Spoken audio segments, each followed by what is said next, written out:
Hello everyone, welcome back to the channel. और start करते हैं अपना चैप्टर नंबर 4 के प्लानिंग पार्ट 3। और आज ये चैप्टर हम फिनिश कर लेंगे। हमारा सिर्फ लास्ट पार्ट इस चैप्टर का बचा है, that is types of plan. बाकी चैप्टर्स कर चुके हैं, ठीक है। तो बाकी चैप्टर्स की वीडियो आराम से देख सकते हो हमारे यूट्यूब चैनल पर, ठीक है। आज जो स्टार्ट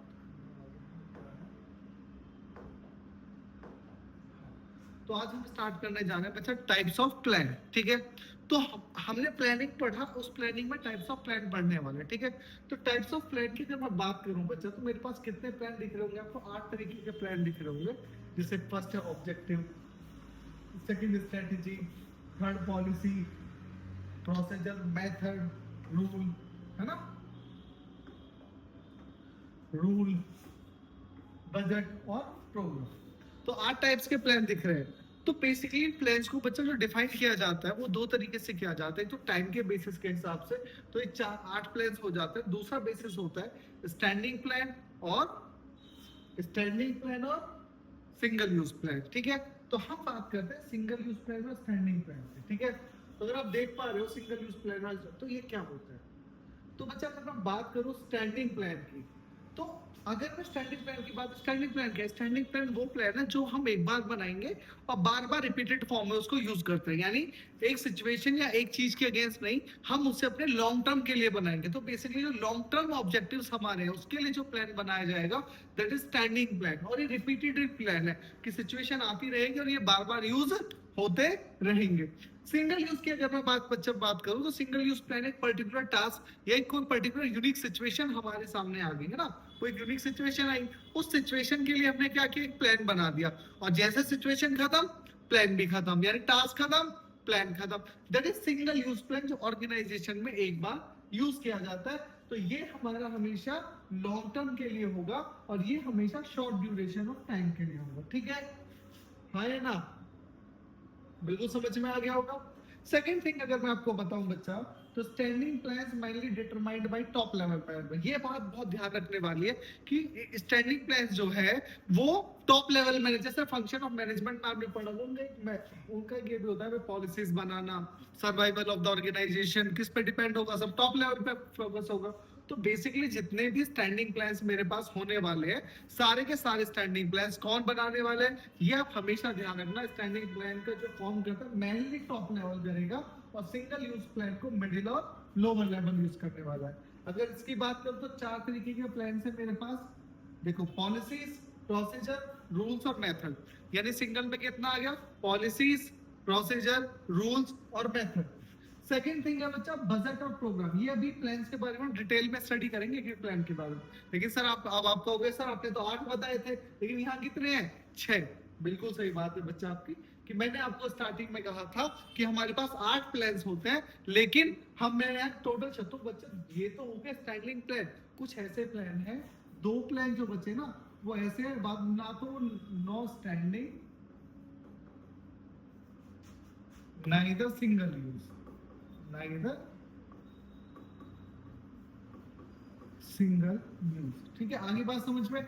ना तो वो स्टैंडिंग प्लान है और ना ही वो कैसे प्लान है, सिंगल यूज प्लान है। यानी अब 2 प्लान कौन कौन से बचे? एक तो है मेरे पास ऑब्जेक्टिव्स और एक मेरे पास है स्ट्रेटजी, ठीक है। अब आपसे पूछा जाए तो बहुत आसान है आपके लिए कि सिंगल यूज प्लान कितने हैं? सर 2 ही तो प्लान है जो सिंगल यूज, बजट हो गया और प्रोग्राम हो गया। अच्छा भैया स्टैंडिंग प्लान कौन कौन से? सर 4 तरीके के हो गए, पॉलिसीज, प्रोसीजर, रूल और मेथड। और 2 प्लान जो बच्चे ऑर्गेनाइजेशनल स्ट्रेटजी, वो क्या हो गए सर? वो ना तो सिंगल यूज है ना ही वो स्टैंडिंग प्लान है, वो दोनों प्लान अलग आते हैं, ठीक है। बात समझ में आ गई? तो यही मैंने फर्स्ट आपको समझाया है कि भाई मेरे पास 8 प्लान है, जिसमें से सिंगल प्लान में से क्या है? प्रोग्राम, बजट और प्रोजेक्ट।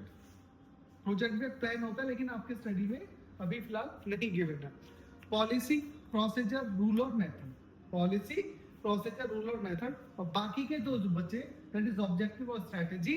ये कैसे प्लान होंगे बच्चा? ये वाले कौन से प्लान है? ना तो स्टैंडिंग ना ही सिंगल यूज प्लान होंगे। तो सर अब ये प्लान आप डिटेल में कृपया हमें पढ़ा दो। चलो भाई, आप बोलोगे और मैं ना सुनूं, ऐसा हो नहीं सकता। तो चलो बात करते हैं। तो सबसे पहला जो प्लान मेरे पास है बच्चा वो है ऑब्जेक्टिव। और ऑब्जेक्टिव्स की जब मैं बात करता हूँ तो मैं आपको कई बार ये बात समझा चुका हूँ। ऑब्जेक्टिव्स कौन से प्लान होते हैं आपके, तो आपको पता है सर ऑब्जेक्टिव्स तो वो प्लान है ना। ऑब्जेक्टिव क्या है सर, ऑब्जेक्टिव मेरा एंड रिजल्ट है। क्या है मेरे पास, मेरा एंड रिजल्ट है, यानी कि सर मैं जो एंड में अचीव करना चाहता हूँ, आज मैं जहां हूं और लाइफ में मैं जहां पहुंचना चाहता हूँ, वही तो मेरा ऑब्जेक्टिव है।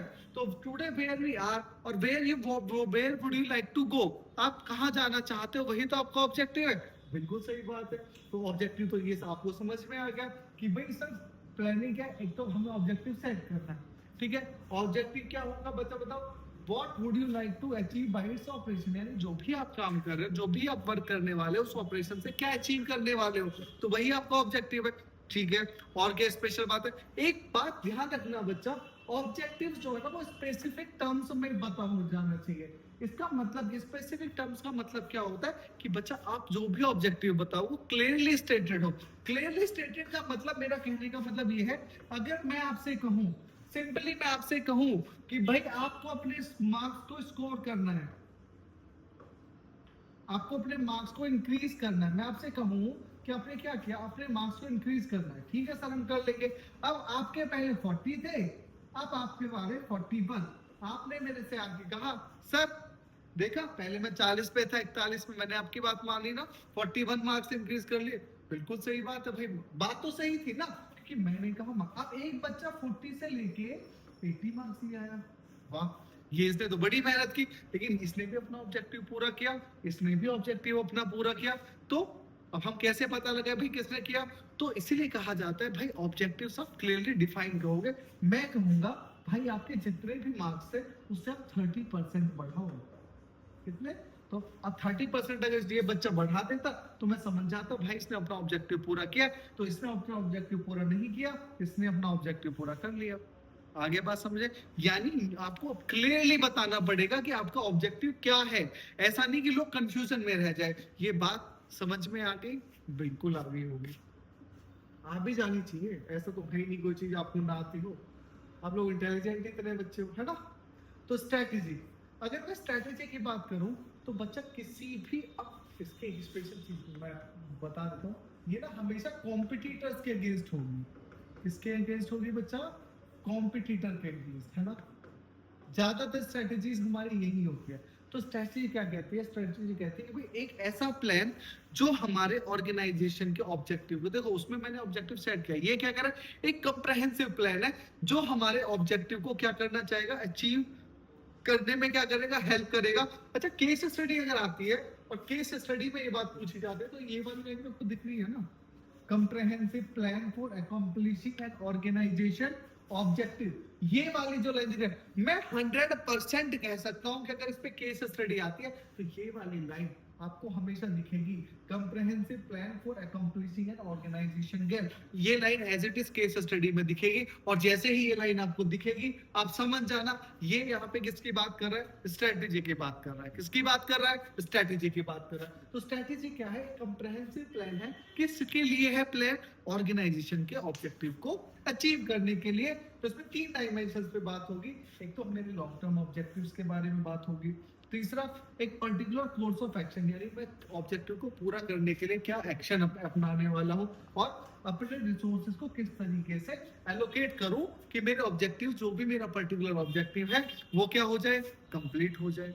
बिल्कुल सही बात है या नहीं, ठीक है। ये बात समझ में आ गई, बिल्कुल आ गई। एक बार फिर से देख लेते हैं स्ट्रैटेजी। तो स्ट्रैटेजी क्या हो गया, बहुत सिंपल सी भाषा में कि भाई आपके ऑर्गेनाइजेशन को, ऑब्जेक्टिव्स को जो अचीव करने के लिए आप जो प्लान्स बनाते हो बेसिकली, और ज्यादातर जो प्लान्स बनते हैं वो अगेंस्ट द कॉम्पिटिटर्स बनते हैं। ये ध्यान रखना, स्ट्रैटेजी हमेशा मैक्सिमम टाइम आपकी किसके लिए बनेगी, अगेंस्ट द कॉम्पिटिटर्स बनने वाली है, ठीक है।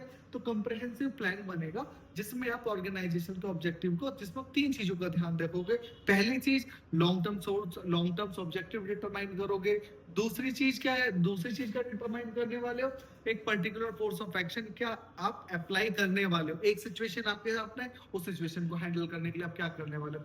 सेकंड थिंग आपने लास्ट क्या किया कि अपने रिसोर्सेज को एलोकेट करना है जिससे कि ऑर्गेनाइजेशन का ऑब्जेक्टिव क्या हो जाए, पूरा हो जाए। बिल्कुल क्लियर है, कोई प्रॉब्लम है, नहीं है तो बहुत अच्छी बात है। चलो नेक्स्ट पे चलते हैं। Third one is policy. बच्चा देखो पॉलिसी तो बहुत अच्छी चीज है। पॉलिसी जनरल स्टेटमेंट है। क्या है? It is a general statement that guide thinking and channelize energy towards a particular direction. यानी ये आपको बताता है कि आपको किस तरफ जाना है ना। पॉलिसीज बताती है आपको। देखो आपने क्या क्या ऑब्जेक्टिव में ऑब्जेक्टिव डिसाइड कर दिया, उसमें प्लान बना दिया, लेकिन प्लान बनाओगे क्यों? अब ध्यान रखना पॉलिसीज क्या होती है। आपने एक पॉलिसी बहुत आप लोगों ने सबने पढ़ रखे 30 मिनट्स में पिज्जा दे देंगे। याद है किसी को कौन करता है ना? सबके मुंह में पानी आ गया होगा इस बात को सुनकर। ये इसकी क्या है? That is a policy. किसकी पॉलिसी है ये? एक्चुअली ट्रिक है, लेकिन ये पॉलिसी मान सकते हैं, पॉलिसी है। एडमिशन पॉलिसी होती है स्कूल की। हाँ है ना? कौन सा एडमिशन पॉलिसी है हमारे स्कूल की कि एडमिशन होने के लिए पर्टिकुलर चीजें आपको करना चाहिए। बिल्कुल 30 मिनट्स पिज्जा डिलीवरी की अगर मैं बात करूँ तो कैसे पॉलिसी। तो अब ये पॉलिसी क्या है? अब एक और पॉलिसी मैं बता देता हूँ for example, no refund no exchange. No refund आपने सुनी है ना ये सारी चीजें? हाँ है ना? बिल्कुल सुनिए। हाँ ठीक है कि भाई हम रिफंड नहीं करेंगे, कोई एक्सचेंज नहीं होगा। एडमिशन पॉलिसी है हमारे स्कूल की कि भाई हम साइंस में एडमिशन लेना चाहते हैं, उस बच्चा मिनिमम रिक्वायरमेंट है ये पॉलिसी, ये तो उसे फुलफिल ही करनी पड़ेगी, उसके बाद ही उसका एडमिशन होगा। थर्ड चीज क्या है? पिज्जा मिनट डिलीवरी की। अगर 30 मिनट में पिज्जा डिलीवरी नहीं आता तो हम आपको फ्री देंगे। दैट इज अवर पॉलिसी, है ना? हमेरी अब हमारी पॉलिसी क्या है? आप पढ़ो, अच्छे मार्क्स जरूर आएंगे। That is our policy. हमारी भी तो भाई अपनी पॉलिसी है कि आप मेरे से पढ़ो, आपके अच्छे मार्क्स बिल्कुल आएंगे। आपका सब्जेक्ट मैं एंड तक पकड़े रखूंगा, बिल्कुल एग्जाम तक आपका हाथ नहीं छोड़ने वाला। और जब तक आपका एग्जाम अच्छे से नहीं निकल सकता, आप मेरे साथ जुड़े रहो। मैं आपको 100% गारंटी दे रहा हूँ कि आप कहोगे कि सर बीएसटी में क्या पढ़ा है आपने कि सारा एग्जाम आपके पढ़ाए हुए से ही आ गया। ठीक है, सारा नहीं आएगा तो 80% 90% कुछ तो आएगा। जब इतनी मेहनत हम कर रहे हैं, आएगा नहीं आएगा? तो इसलिए मेरे साथ जुड़े रहो। मैं आपको कंप्लीट बीएसटी बिल्कुल फ्री में प्रोवाइड करा रहा हूँ बच्चा। ना तो कोई प्रोवाइड कराएगा आपको इस तरीके से, क्योंकि सब आधी अधूरी वीडियोस डालते हैं। मैं आपको पहले बीएसटी का सिलेबस दे रहा हूँ, उसके बाद क्वेश्चंस पे ऐसा नहीं है हम क्वेश्चन प्रैक्टिस नहीं करेंगे, उसके बाद हम क्वेश्चंस प्रैक्टिस भी करेंगे।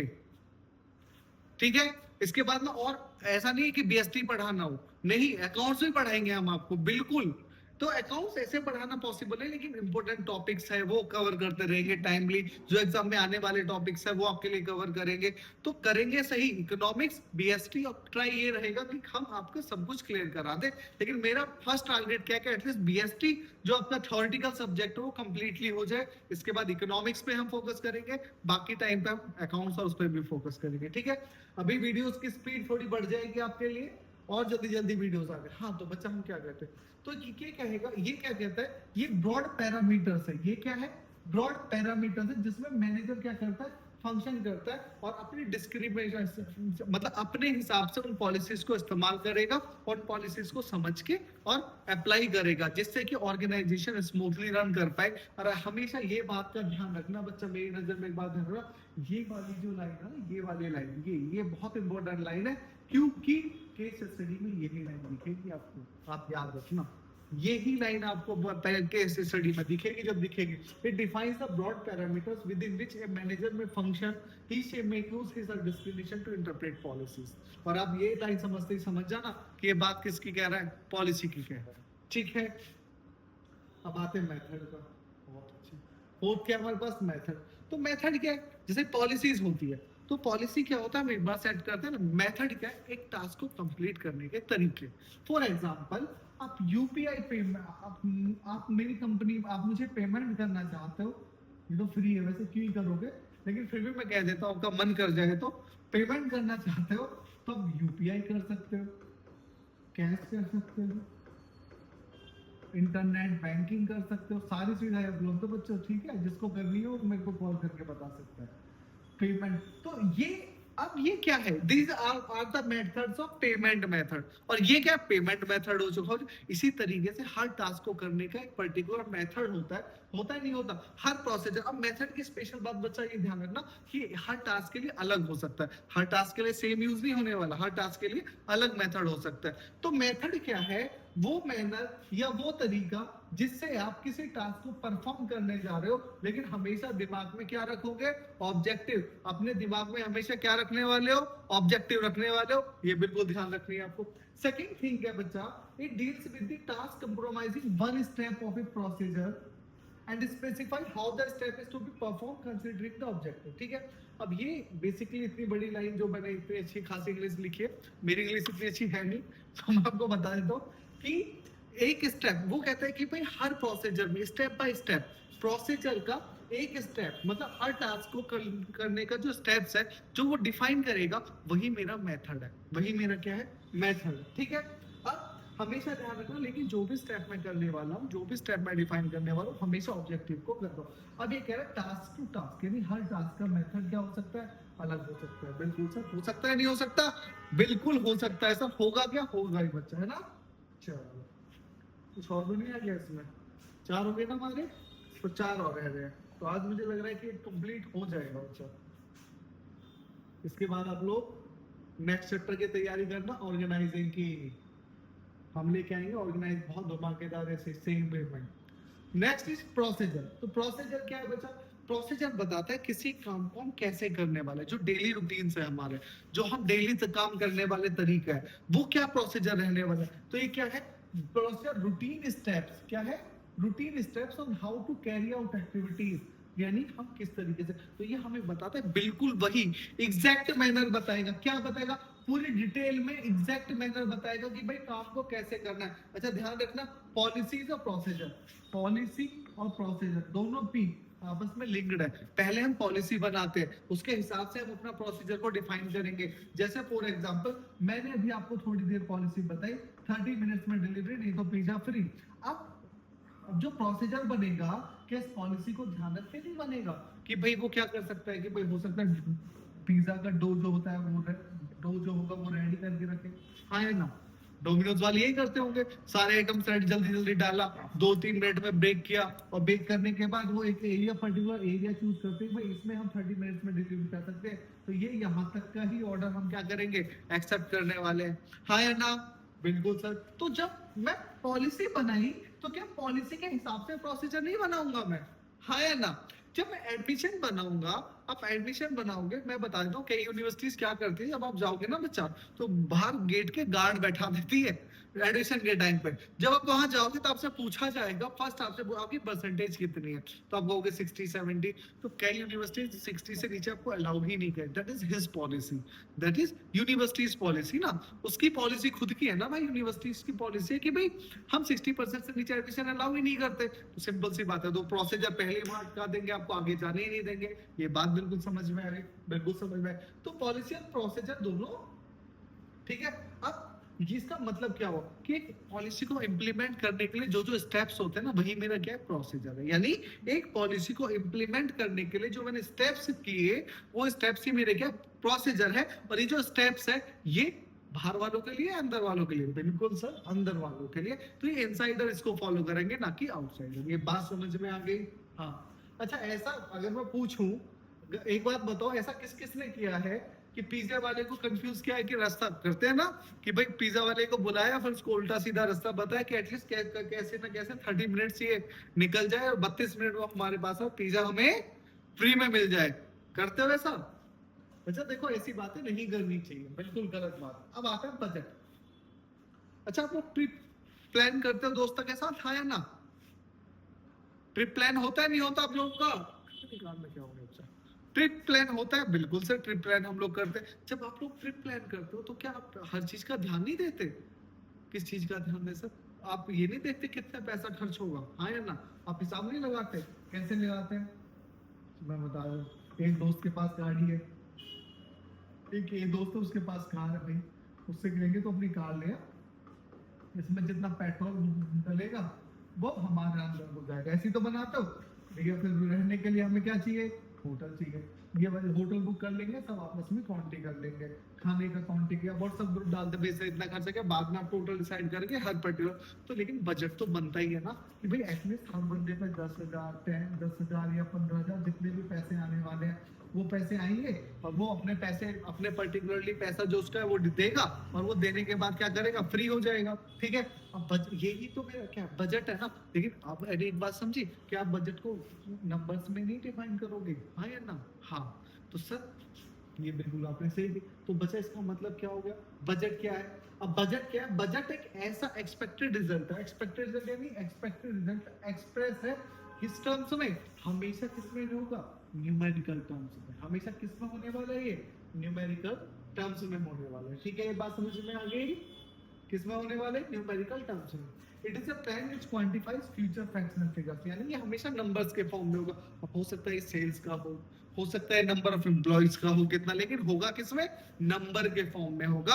और ये बस बजट का तो स्पेशल चीज है कि वो हमेशा किसके फॉर्म में दिखेगा, आपको नंबर्स के फॉर्म में दिखेगा, जिससे आप बताओगे कि भाई वो क्या है, बजट है। ठीक है, अच्छा इससे क्या होता है, इससे दो फायदे, इससे आप कंपैरिजन कर सकते हो। कंपैरिजन कैसे करोगे, जल्दी बताओ, कंपैरिजन कैसे करने वाले हो कि सर हमने बजट बनाया था 50,000 का और हमारी ट्रिप पे खर्च हो गए 70,000, ये तो बड़ा पंगा हो गया, 20,000 एक्स्ट्रा कैसे हो गए। अब आप इसे चेक करोगे कि हमने कहाँ कहाँ एक्स्ट्रा खर्चा किया, या हमने कहाँ कहाँ अंदाजा लगा, उससे ज्यादा होगा नहीं होगा। सेम वे में काम कहाँ होता है, ऑर्गेनाइजेशन में होता है। ऑर्गेनाइजेशन में क्या होता है, वो बजट बना लेते हैं, फिर चेक करते हैं कि जितना मेरा बजट था कि उसी हिसाब से कॉस्ट आई नहीं आई, कहीं ज्यादा तो नहीं है, ज्यादा आई तो क्यों आई। अगर कोई प्रॉब्लम ऐसी है जिसे हम सॉल्व कर सकते हो, नेक्स्ट टाइम उसको हम क्या करेंगे, रिजॉल्व करने की कोशिश करेंगे, हाँ या ना। तो बजट हमेशा नंबर फॉर्म में होगा, और हम इसको हमेशा एक्सपेक्टेड फिगर्स और उसमें कंपैरिजन करने में भी हमें आसानी हो जाती है। ठीक है, लास्ट वन है, लास्ट दो रहेगा, प्रोग्राम, वो रूल। भाई देखो रूल क्या है, रूल तो आपके स्कूल में भी है ना, रूल्स है नहीं, आप कहीं जाते हो तो रूल का स्पेशल स्पेसिफिक स्टेटमेंट है, और इसका मतलब सीधा साधा एक ही है कि जो हमें करना है हमें करना ही है। इसमें कोई कंपैरिजन या कुछ नहीं है, आपको जो करना है वो करना है, बात खत्म। नो कंप्रोमाइज, है ना, ओनली भटाभट, ऐसे बोलते हो ना आप लोग। तो अरे मुझे भी पता है, बच्चे सब बोलते रहते हैं क्लास में, यही सब चीजें चलती रहती है, नो कंप्रोमाइज, है ना। कि भाई अगर मैंने लिखा this is a no smoking zone, that means कि भैया this is a no smoking zone, इसमें कोई एक्सेप्टेंस नहीं है, कोई एक्सेप्शंस नहीं है। भाई आप यहाँ अगर स्मोकिंग नहीं कर सकते तो आप नहीं कर सकते, बात खत्म। हम इससे आगे ना सुनेंगे और ना करेंगे। और अगर आप कोशिश करोगे कि भाई ये स्मोकिंग जोन करोगे तो आपको पेनल्टी भी लग सकती है। इससे फायदा क्या होता है, इससे फायदा होता है ऑर्गेनाइजेशन को, जो ऑपरेशन करने में जो हेल्प मिलती है वो सही मिलती है। भाई हमारा रूल है आपको जल्दी आना, टाइम से पहले आना है, नहीं आओगे तो अपनी सैलरी कट कर ली जाएगी, बात खत्म। टाइम से आओगे, सीधी बात, नो बकवास, है ना। तो समझ में आ गया। तो रूल्स क्या है, स्पेसिफिक स्टेटमेंट है जो सीधा सीधा ये बताएगा what is to be done, और इसमें फ्लेक्सिबिलिटी है नहीं है, कोई डिस्क्रिप्शन नहीं मिलेगी भाई। अगर डिसिप्लिन के लिए रूल जरूरी है, और अगर नहीं करोगे तो आप पे पेनल्टी या पेनल्टी भी लग सकती है। लिखा होता है नो पार्किंग जोन, तो अगर आपने चार्जेस किए तो कितने 500 रुपीज या 600 रुपीज पर्टिकुलर आपसे काट लिए जाएंगे। लास्ट वन है, लास्ट वन है जो बहुत इंपॉर्टेंट है, वो है प्रोग्राम। वो प्रोग्राम क्या है, देखो प्रोग्राम बड़ी अच्छी चीज है, क्यों, क्योंकि इसमें सब कुछ आता है। इसमें रूल्स आते हैं, इसमें टास्क आते हैं, इसमें आपके आपके पॉलिसीज आएंगे, आपके प्रोसीजर आएगा, व्हाटएवर बजट होगा। तो जब सबको कंबाइन करोगे, यानी माइन्यूट से माइन्यूट डिटेल किसके बारे में, अपने किसी भी प्रोजेक्ट के बारे में लिखोगे, दैट इज योर प्रोग्राम, है ना। जैसे अब जब हमने ट्रिप किया, उसका बजट बनाया, बनाया नहीं बनाया, बिल्कुल बना सर। कुछ रूल्स बनाए नहीं बनाए, बिल्कुल सर। सबको डांस का रूल क्या है, सबको डांस करना पड़ेगा, कोई ऐसा नहीं जो डांस नहीं करेगा हमारी ट्रिप में, बिल्कुल सही बात है। रूल्स के बाद क्या आपने पॉलिसीज बनाई, हाँ भाई पहले हमें 50% पेमेंट जो दे देगा हम उसी की एक्सेप्टेंस करेंगे, वरना हम नहीं मानेंगे आप ट्रिप पे जा रहे हो, क्योंकि दोस्त होते हैं कमीने, वो पैसे देंगे नहीं, आके आपसे कहेंगे भैया ले लियो, 2-4 दिन में ले लियो, है ना, इसलिए पहले पेमेंट ले लेते हैं। हमारी पॉलिसी भैया यही है, ठीक है। इसके बाद क्या है, पॉलिसीज होगी, तो पर्टिकुलरली अब ट्रिप क्या बन गया, तो आपका ट्रिप प्रोग्राम है, और प्रोग्राम को लिए ये सब चीज आती है, यानी माइन्यूट से माइन्यूट डिटेल एक प्रोजेक्ट की माइन्यूट से माइन्यूट डिटेल जिसमें ऑब्जेक्टिव को इम्प्लीमेंट किया जाता है, माइन्यूट से माइन्यूट डिटेल जिसमें लिखी जाए, दैट इज योर प्रोग्राम। वो क्या बन गया? प्रोग्राम बन गया। ये बात समझ में आ गई? बिल्कुल समझ में आ गई। तो कितने प्लान्स है? 8 प्लान्स है सर। 2 ऐसे हैं ना स्टैंडिंग है ना स्लीपिंग है। स्टैंडिंग और स्लीपिंग कौन से नहीं है सर? ऑब्जेक्टिव भी नहीं है और स्ट्रेटेजी नहीं है, ठीक है सर। फिर 2 प्लान ऐसे हैं जो सिंगल यूज है, वो कौन से हैं सर? बजट है और प्रोग्राम है। बाकी 4 बचे पॉलिसीज, प्रोसीजर, रूल और मेथड, सर वो तो स्टैंडिंग हो गए, सीधी सी बात है। ये बात समझ में आ गई? बिल्कुल अच्छे से समझ में आ गई होगी आप लोगों को। चलो बच्चा, तो ये चैप्टर यही दी एंड होता है और इसका भी थ्योरेटिकल पार्ट खत्म। तो हमारे ऐसे कुल मिला के 4 चैप्टर्स खत्म हो चुके हैं, फर्स्ट, सेकंड, थर्ड और फोर्थ। और अब हम नेक्स्ट चैप्टर की तरफ मूव करेंगे, that is fifth. Next video में हमने मूव करेंगे नेक्स्ट वीडियो में बच्चा। तो देखते हैं अब नेक्स्ट वीडियो के लिए, ठीक है। Thank you.